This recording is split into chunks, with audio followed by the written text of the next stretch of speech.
నమస్కారం, NS news కి స్వాగతం. నా పేరు ఉషా. ముందుగా ముఖ్యాంశాలు.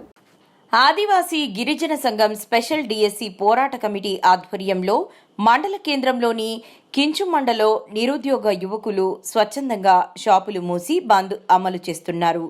గిరిజన స్పెషల్ డిఎస్సికి ఆర్డినెన్స్ తీసుకుని రావాలి అని, జియో నంబర్ 3 పునరుద్ధరణ చేయాలని, 100% ఉద్యోగాలు గిరిజనులకే ఇవ్వాలని కోరారు. ఏజెన్సీలో 100% ఉద్యోగ ఉపాధ్యాయ నియామక చట్టం చేయాలని డిమాండ్ చేశారు. అలాగే ఏజెన్సీ ప్రాంత టీచర్ పోస్టులు మెగా డిఎస్సి నుండి మినహాయించాలి.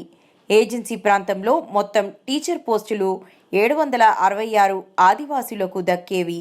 కేవలం 42 పోస్టులు కేటాయించడంపై మండిపడ్డారు. భవిష్యత్తులో పోరాటం ఉధృతం చేస్తామని చెప్పారు. ఏజెన్సీ ప్రాంతాల్లో ప్రత్యేక డిఎస్సి విడుదల చేయాలి. ఏజెన్సీ ప్రాంతాల్లో ప్రత్యేక డిఎస్సి విడుదల చేయాలి. పునరుద్ధరించాలి.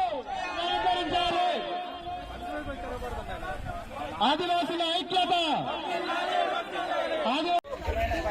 సాధన స్పెషల్ కమిటీగా ఈరోజు బంద్ విజయవంతం చేయాలి.